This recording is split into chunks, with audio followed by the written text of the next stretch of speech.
Hi, it's Aaron Gardner. Welcome to this episode of Cooking with Aaron. Today we're going to tackle a common problem with meatloaf, which is that it usually ends up being sort of greasy. So we're going to solve that problem with something called the Formless Meatloaf. And I'm going to show you, I'm so excited, it's going to be delicious. I've got my special camera lady here, Tammy Williams. And welcome to this episode of Cooking with Aaron. All right, Cooking with Aaron. We're going to do the Formless Meatloaf today. I got most of this recipe out of this book that my mother gave me for, what'd she give it to me for? Let's see, it says in here. Oh, this was for my birthday. Oh no, this is for Christmas. It was Christmas 2012. Woo! This is a book from the company America's Test Kitchen. They have lots of different things, shows, cookbooks, ads that they send you in your email all the time. Too many ads. But what I do is I take the recipe out of here and then I use it as a guide. And then I might use some hacks that I think maybe suit my tastes a little better. And one of them, the very first one, is I'm going to change. They call for Monterey Jack cheese, but I'm going to use some jalapeno Jack cheese just to kick it up a notch. And we're going to use, let's say we grate, I can't remember it, called for 2 or 3 ounces, but I'm just going to grate a little bit. Grating cheese. Always test your jalapeno Jack before you use it in a recipe, because you'll find that they vary a lot with the spice index. So this one, tried this the other day and it wasn't terribly, it's not too spicy, so I know that I can use that without overwhelming my dish. Now, what you do with this cheese is you're going to put it on a plate and try to spread it out a little bit. So you get one little layer of cheese on the plate. We're going to spread it out so it's in as much surface area as possible. And then we're going to put it in the freezer. And we're going to let that freeze while we're doing the rest of this recipe. All right. The second thing is you want to set up your pan for the Formless Meatloaf. So what we're going to do is we have a regular sheet pan for cookies, and then we have a rack for drying cookies. And what I'm going to do is I'm going to take some tin foil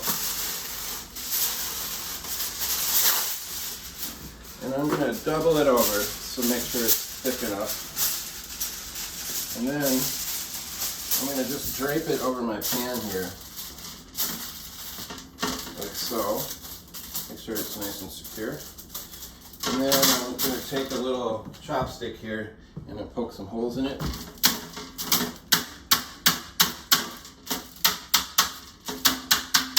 And you can see how this is going to work. When I put the meatloaf on top of the tin foil, the fat is going to drip down through those holes and into the pan. And that's going to solve our fatty, greasy meatloaf problem. Okay. Also, just to make sure that we don't have any sticking issues, we're going to take a little olive oil and we're going to rub it on the tin foil here. So I'm just going to put a little on the tin foil, and then I'm going to rub it around with a paper towel. That should be fine. All right. The next thing, we're going to start chopping up some onions. So I have some onions that I already used for breakfast this morning and saved the rest. One interesting fact about onions is, depending on the way that you slice the onion, you can get different flavors out of it. If you slice the onion from north to south like this, you're going to get a little bit more of a mild flavor. If you slice the onion from east to west across the grain, that's going to break up the cell walls a little more, and it's going to create a little more onion flavor. So it depends on what you're looking for or what kind of dish you're cooking. How you cut your onion even affects that. So what I'm going to do is I'm going to dice this sort of finely.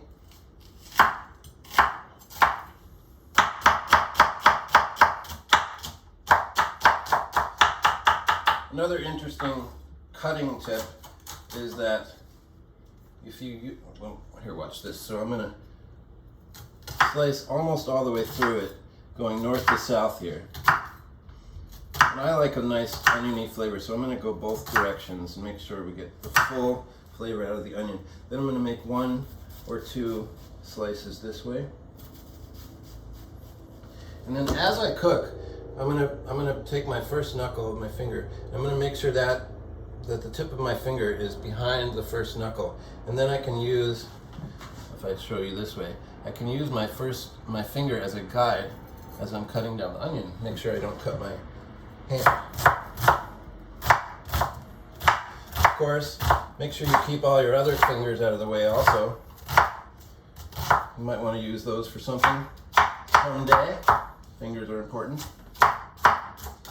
All right, that is plenty of onion, I do believe. So I'll just use a little bowl just to put this in while I chop up some other stuff.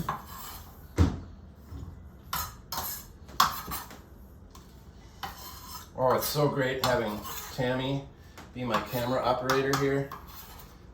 If you guys saw episode 1, you probably noticed that I had it upside down for about half of the video. I was doing an upside down cooking show, which, I mean, can be entertaining, but it wasn't really the way that I meant for it to be.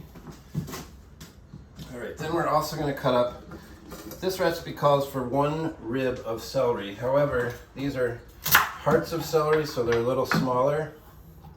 So I'm going to use 3 of these little hearts of celery. And the way I cut the celery is I first make a couple cuts down vertically here, and the wider parts I might slice a couple more times. So just like this. 1 cut down the middle, and a couple extra cuts at the end. And then you can line all your celery up and just do the same kind of chopping right down the celery.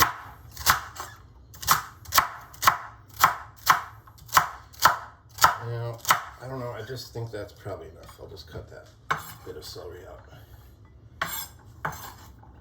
Okay, and then we're going to move over to our stove.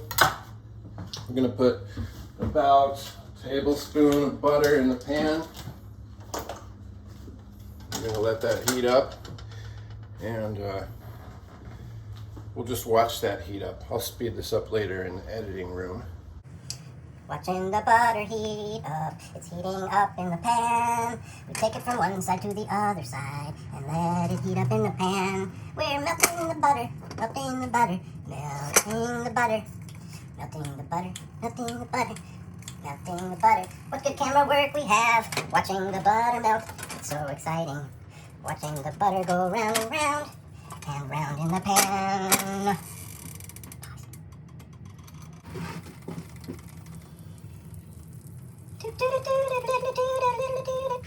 All right, that looks pretty good. We're going to throw the celery and onion into the pan. And we're going to just let that saute a little bit. We want the onion to get softened and just a little bit brown. We're going to heat some of the water out of the celery and the onion.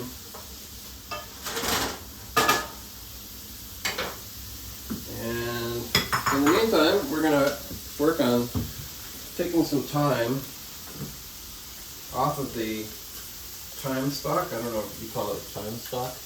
What do you call this? The twigs, thyme twig. Okay, we're gonna de-twig the thyme. So this is what you can do is you can hold the tip of the thyme, and then you can sort of run your thumb along the twig. And that gets all the leaves off. This twig is a little small. I'm just going to throw the whole thing in there. Hey, you guys are not, this thyme is very, very fresh. If it was a little drier, it would be a little easier to take the little leaves off, but we don't have to be perfect. It's okay if you get some stem in there. Especially the end of the stem, where it's really fine. Okay. This can be a little bit labor intensive, so if you have kids around the house, or relatives around the house that need something to do, you can have them de-twig the twine, the thyme, de-twig the thyme. You can make up a song for it. You have any ideas, honey? No. De-twigging the thyme? I have a couple ideas, but I've already been singing a lot on this video, and nobody wants to hear me sing that much anyway, so we're gonna put the kibosh on that. So let's see, I think we need a couple teaspoons or something like that of thyme. So, but you can always put more thyme in if you have the time. That was not good. Not a funny joke. Imagine if I had to de-twig all this time. That would take a lot of time. Okay, so we're gonna speed this up. Twigging the time, de-twigging the time, de-twigging the time, de-twigging the time, de-twigging the time, de-twigging the time. That's probably enough. All right, then I'm gonna just stir this. Make sure it's heating. We're gonna chop this up. Make sure that if you see any little twigs like this, you can take them out. They'll probably cook down and nobody would notice it if they got a bite of thyme twig. There's still a little bit of that cheese mixed in with here. That's okay, don't worry about it. That's a perfect amount of thyme. And then we're also going to cut up some garlic. So if you saw my last video, you might have seen my method for de-shucking the garlic, as I call it. What I like to do is I take the cloves of garlic, and then I'm gonna have to get in a little closer for this. So I take this little hard part at the top off with my knife, but I don't worry about the rest of the I don't know what you call this stuff. Husk. What? The husk, thank you, yes. I'm often at a loss for words. That's why my better half is an English professor, so she can always help me out with that. So we don't worry about the husks. We just take this little top part off, like that. Oh, here, this is interesting. So if you get a piece of garlic that looks like this, that has a green, it's like it's growing a shoot out of it, you don't want to put that part in the garlic. So I'm going to just break this one open to show you. What you can do is you can cut about halfway through the clove of garlic, and then I just use my knife, twist it, and then you can get this little part out. You want to take the little shoot out because that can be bitter. So I'm not going to put that in the dish. If you have fresh garlic that hasn't been sitting around, you shouldn't have a problem with that, but if it's been sitting around a little while, you might want to take out the shoots. It depends on what you're using it for. Cooking it in a dish like this, it probably isn't that important because we're gonna cook it for a while. But if you're using a dish where the garlic was very prevalent, like pasta with garlic and olive oil, something like that, you might want to make sure that there's none of those green shoots in your garlic. All right, so this recipe calls for 1 clove of garlic, but as I always say, especially in the quarantine, more garlic, the better.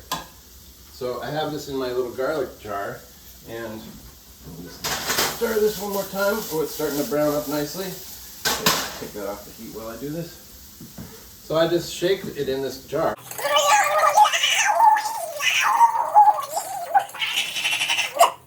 And then take the garlic out, and see how it's all it's all shucked, almost all these little pieces. They don't have any husk on them anymore. Pretty nice, huh? This one was a very stubborn piece of garlic. Stubborn garlic. This one also. They must be related. Okay, get rid of all the husk. Then we're gonna give this a coarse chop. I don't like to chop the garlic too fine because I like to get a little chunk of garlic occasionally in my food. That way it adds that extra amount of flavor profile. That's a good word, isn't it, Tammy? Flavor profile. Oh, I got a little winded from shucking the garlic. Whew. I bet if I had my Apple Watch on, I would probably get some exercise credit for shucking the garlic. Oop, there's some pieces over here. I'll cut those up also. Okay, and then we're going to add the garlic and the thyme to this little vegetable mixture with our onions and celery. We're not going to do this too long. We're just going to saute this until we can smell the garlic nicely. It'll probably take about 1 minute. Stir this up. Ooh, it's starting to smell nice. The thyme really comes through.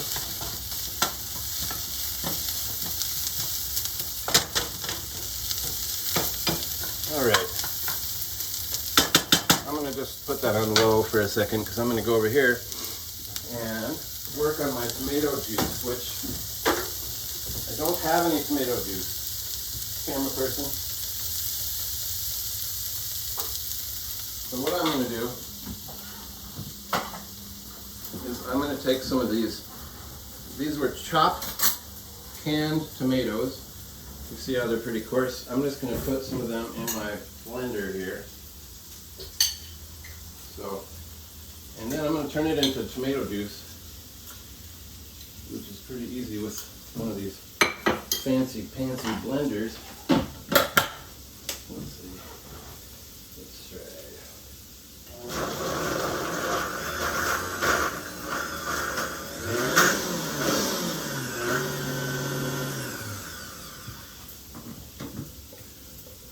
We need to go a little bit longer with that. Shake it up a little.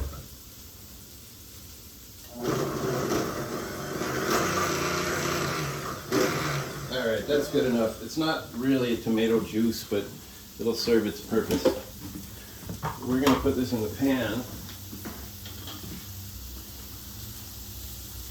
And this is going to serve a couple purposes. One, obviously, get the nice tomatoey flavor. But also it sort of serves as a liquid here to deglaze our pan a little bit. Try to get as much of that out as possible. If this wasn't a cooking show, then I would probably be a little more careful. But that's enough for now. We're going to stir that in and watch. I'm going to scrape up any little bits, any little browned bits that are on the bottom of the pan. And that's going to get all that extra flavor into our dish. It's going to be good. So I'm just going to mix that in. Smells good. All right, and then we're going to let that sit over here and cool. All right, so we got this little mixture of the onions and celery and the thyme and the tomatoes, and that's cooling on the side. In the meantime, we're going to turn on the oven to 375. Start. And that looks great. Okay, let's back it up, camera. Back it up, back it up, back it up. All right, now we're going to take 2 eggs and we're going to break them into our little pan here. I like to use the heel of the knife for this. Sometimes if you break it on the actual pan, then some egg overflows over the side. It gets all messy. Sometimes you break some of the eggshell into your egg. So this is a little bit better. If you use a flat surface like this, it sort of cracks the egg and then you can pick it apart with your thumbs. And that's a little safer sometimes, especially when you're cracking over the bowl that you're going to be cooking in.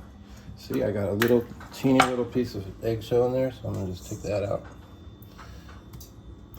And then we're also going to put in some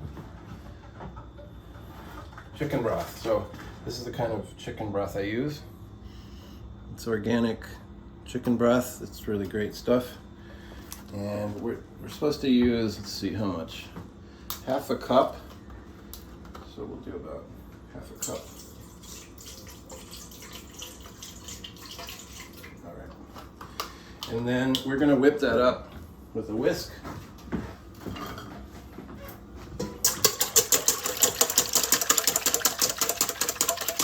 Eggs and chicken stock, interesting mixture, huh? So both come from the same animal. The egg, which came first though? That is the question. The egg or the chicken stock? All right, so we're gonna whip that. And then this recipe calls to, you're gonna let that sit for about 5 minutes and settle. I'm not really sure actually why. I think you have to combine it and then not too much air, let some of the air release out of it. I don't know, but I do what I'm told. So what we're gonna do in the meantime is something I forgot that should have been done at the very beginning of this video, which is take out a nice bottle of rosé wine. This is my fiance's favorite type of wine. It's a rosé Pinot Noir from Trader Joe's, and it's at an embarrassingly low price of $4.99, I believe. So you don't have to break the bank. Would you like a glass? Yeah. All right, so let's get a couple glasses. Something not fun to do while you're waiting for the eggs to settle. So, pour a couple glasses of vino.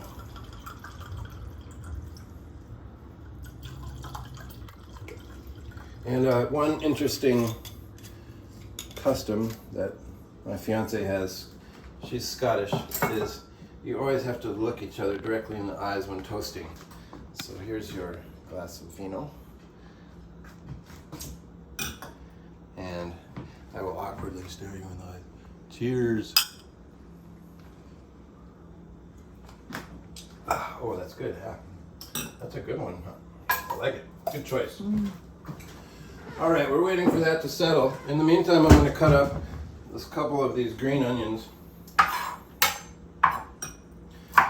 I was going to put these in with the sauteed vegetables, but I forgot. And then I realized that green onions, they're not that strong in flavor, so actually you could probably put them in just into the meatloaf itself, and they'd probably add a nice green color and a little bit of a nice flavor. This is not in the recipe. This is something I decided to add on my own. I think it's going to be a wonderful addition. All right, so we're just going to put that on the side for now. And the next thing is we're going to add some stuff to the mixture of the eggs. So this recipe calls for soy sauce. I am for the most part, gluten-free. Tammy is gluten-free. She's been for a long time. So instead of soy sauce, which has gluten in it, we're going to use Worcestershire sauce. This calls for a tablespoon. So I'm going to throw about maybe 1.5 tablespoons of that in. And then we're also going to use gluten-free breadcrumbs. So these are rice crumbs, breadcrumbs made from rice. So these are gluten-free. Also got from Trader Joe's. So we're going to add about, let's see, it says 2/3 of a cup. So we're going to put about 2/3 of a cup of breadcrumbs in here. This is a 1/2 cup measuring cup. I'll fill that up once. And then I'll do about a little less than half there. All right, that's enough. We're going to whisk that in a little bit, gently. And then we're going to put in also some salt. A couple pinches of salt. Some pepper. 1, 2, 3, 4, 5, 6, 7, 8, 9 turns of pepper. This is scientific measuring here, by the way. We are measuring to the exact degree. All right, that looks pretty good. Can you see that? All right, soy sauce. Oh, a little bit of mustard. We've been eating a lot of mustard lately around here, so my mustard supply is getting low. All I'm going to do is just put in whatever I can get out of this can of mustard. Just shake it in there as much as I can get out if possible. That will be the exact required amount. Okay, mix that in. Let's see what else. Yep.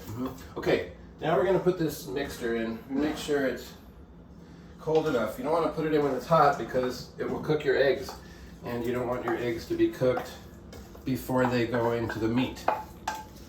Then we would have scrambled egg meatloaf, which is not what we're trying to make here.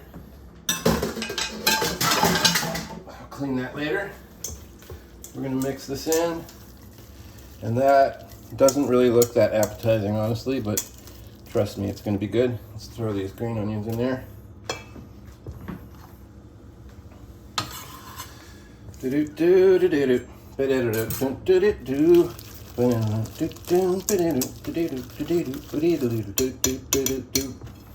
All right. Now, one of the final steps. We are going to take our cheese out of the freezer. Remember we put this in the beginning of the video. It probably could have sat in there a little longer, but the idea is that it gets sort of crumbly, and we're going to just sort of try to break it up as we put it in here, like this, into little smaller pieces. It's not exactly crumbling like frozen cheese, but you know it's going to be okay because it's all going to melt anyway. All right, I think that it's supposed to be slightly frozen so that it doesn't mix in and become another liquid ingredient. That's a little too close, honey. A little too close. Yep, okay, there. That's much better. Okay, where'd my spoon go? Oh, take out a new spoon. So I'm gonna mix this stuff up a little with the spoon, and then we're gonna get dirty. It's gonna get dirty. Everyone ready to get dirty? All right, let me just double check and make sure I didn't forget anything. Yeah, everything is in there. Okay, now time to get dirty. We're gonna take 2 pounds of meat. This is beef, organic beef, and this is, I believe that this is 20% fat, so 80% fat-free. So if we were doing this meatloaf in a bread pan like it's most normally done, then you'd want to use much more lean meat because all the fat would be left in the dish. Here, we can use a little bit of a fattier meat, which adds more flavor, and the fat is going to run off into our pre-prepared pan. So we're gonna fold this in with our hands, and we're not gonna overwork the meat. If you overwork the meat, it can get a little tough. So my oven is preheated. Good timing. We're just gonna work this in with the rest of the ingredients. You squeeze it in through your fingers. It's sort of fun. If you have kids, they would love to do this part. I know. Make sure they wash their hands before though. You don't want any little kid fingers that haven't been washed in your food. And my hands, I washed them right before doing this video, so you can rest assured that they are very clean. I call this the double-handed poking method right here. Poke, poke, poke, poke, poke, poke, poke, poke, poke, and then the single hand fold. There's a single hand fold. I fold that in.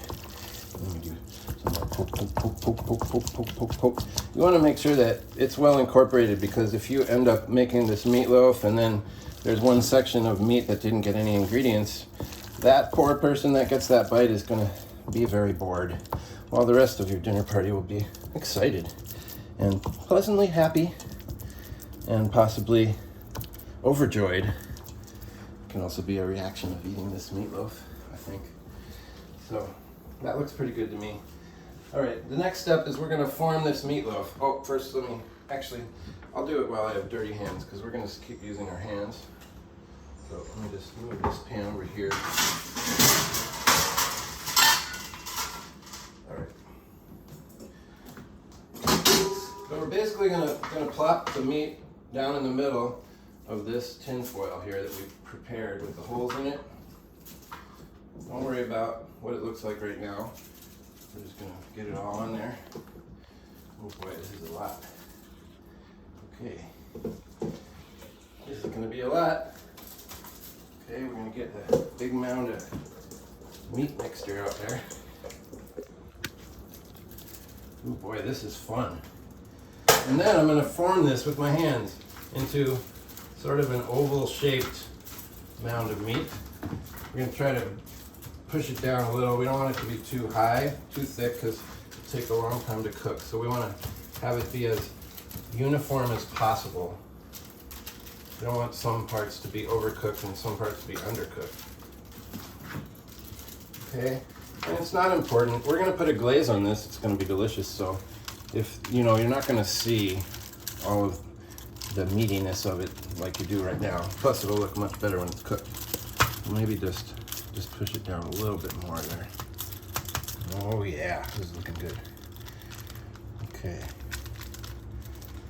And that's pretty much the meatloaf. You want to get a 360 shot or 180 shot of that.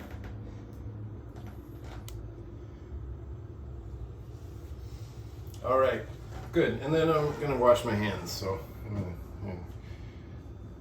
that looks good. Not that close is a little unappetizing, but maybe a little further away. That's perfect.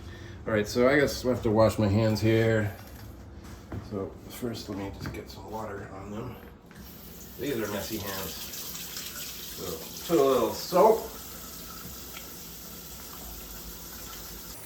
Happy birthday to me. Happy birthday to me. It's not my birthday. Happy birthday to me. Happy birthday to me.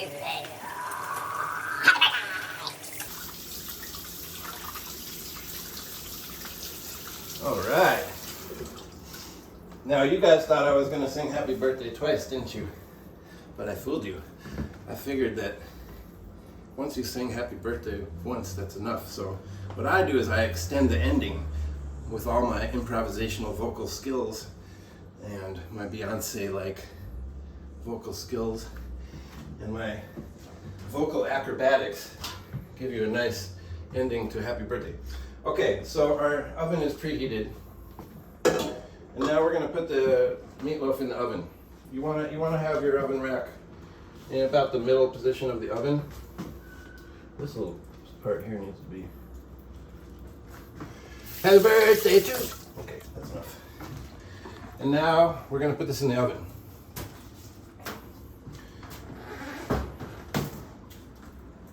I have it a little higher than the middle rack. That's okay. It's gonna be lovely. So we're gonna leave that at 375 degrees for approximately an hour. We can check it with thermometer, which I'm going to use. I have this awesome thermometer. Look at this baby. You push buttons here and it tells you, it's like beep beep beep, meat is done, meat is done, or meat is not done, meat is not done. It tells you everything you need to know. It's pretty awesome. So I'm going to use this later. I'm pretty excited to use my automatic meat thermometer. So we're going to leave that in the oven for about an hour, and we're going to check it. I'm going to check it in about 55 minutes. So in the meantime, we're going to come back and make the glaze. All right, so the meatloaf is in the oven. It's heating up, cooking. It's all those flavors are mixing together, and the heat, wonderful. We're going to make the glaze. So we're going to use ketchup first. Tomato ketchup, regular. We're going to use a half a cup of that. Don't be afraid to use a little more. It's a glaze, so it can be a little heavy on it. I'm going to put that in a saucepan and put that on about medium heat. I'm just going to put another little squirt of it in there just to make sure we have enough. All right. And then we do some cider vinegar, apple cider vinegar. And we're going to put a quarter cup of that. I'm just going to use that to clean out my little measuring cup also. So I'll use about a quarter cup cider vinegar. And then we're going to put a couple tablespoons of brown sugar.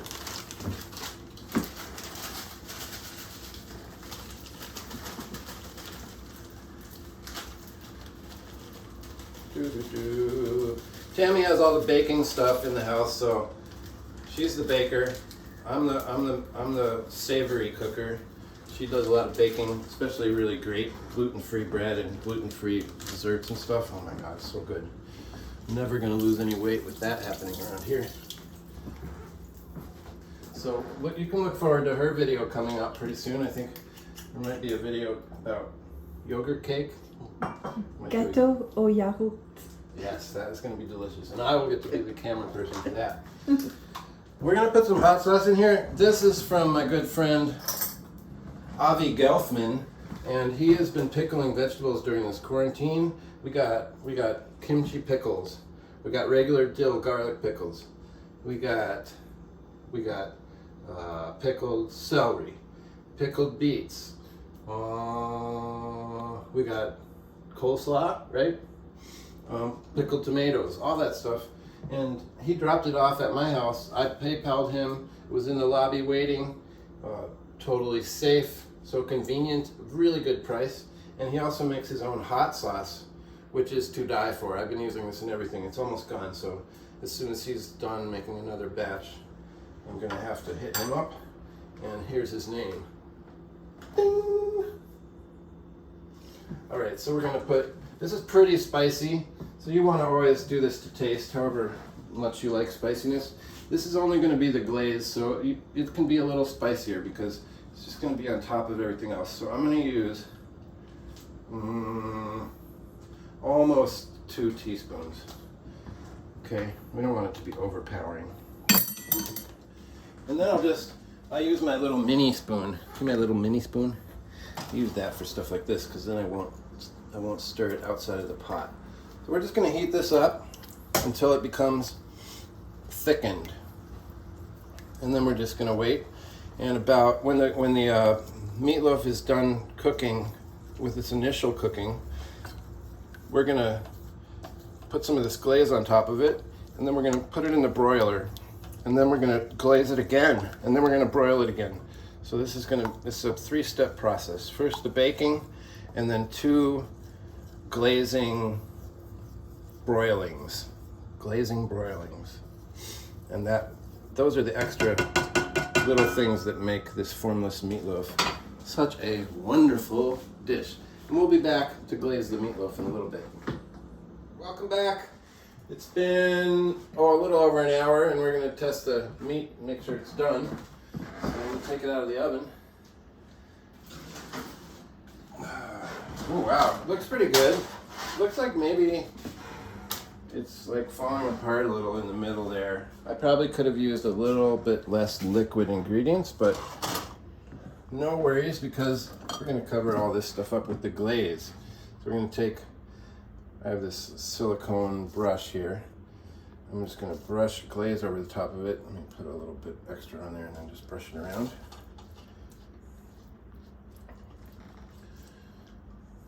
We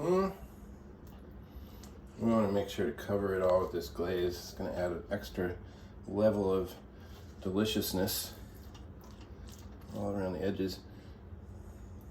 See all this gross fat and stuff that ran off the meat? That would all be in your meatloaf if you weren't making the formless meatloaf. So we're going to, even though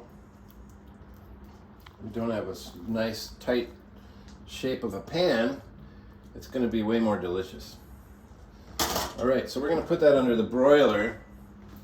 Start the broiler. We're going to put that under the broiler for about 5 minutes. I think I'm going to leave it on the same level of time. And then, Tammy, you could film this here while it's broiling. Just like I'll leave it that much open. And see how that's just, we're going to let that heat up, and we're going to broil that for about 5 minutes. And we'll come back in about 5 minutes and see what that looks like.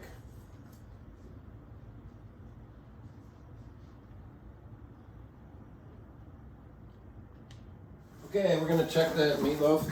It's been under the broiler for about 5 minutes. Check it out first. I forgot to mention before that I checked it with my,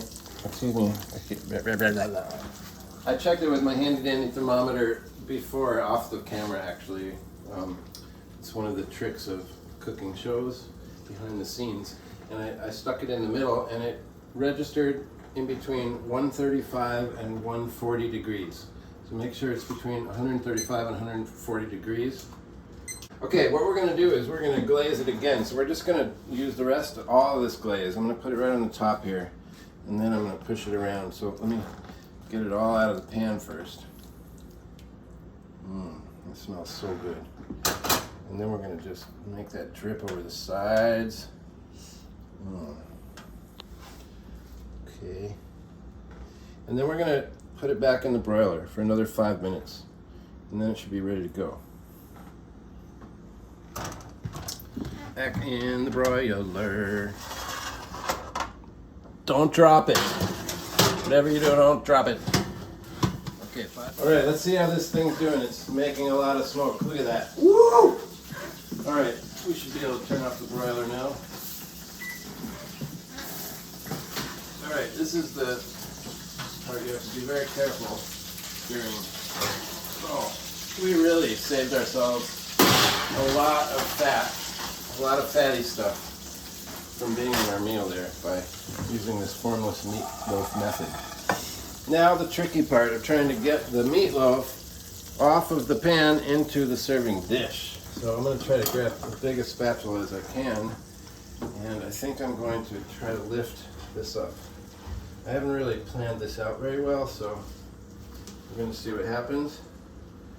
I'm going to lift this whole thing out of that pan, put it over here on the serving dish, and then I'm going to try to do the slide.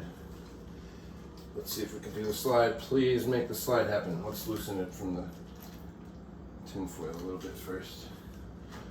Okay, this may not be perfect, but oh, that's not bad, not bad. The slide, this little part fell out of though. All right, and then we're just going to cut up a little piece. Tammy prepared a little delicious looking salad right there. I'm going to garnish this with a little bit of green onion, just fresh green onion, give it a little bit of color. Just going to put that around there. Throw some on the side of the plate. Bam. Okay. Now let's try to cut a piece of this meatloaf off. I should let this rest for a little while, but Tammy's starving, so I'm going to cut it up right away for her. I'm just going to cut this little section off for her. And let's see. It's so tender. So very tender. Put that on the plate right there. Let's get the other little piece of it. Oops. Alright then. This is a little chef trick. I noticed I'm working in restaurants. You sort of take the plate, clean the plate a little bit, make sure it all looks good. And there you have the formless meatloaf. What do you think, honey? Yummy. Yummy? All right. Well, this has been episode 2 of Cooking with Aaron. So I think episode 3 we might have a special guest cook, Tammy Williams, hopefully, with some nice dessert, yogurt cake. Look forward to that. And we'll see you all next time. Happy eating.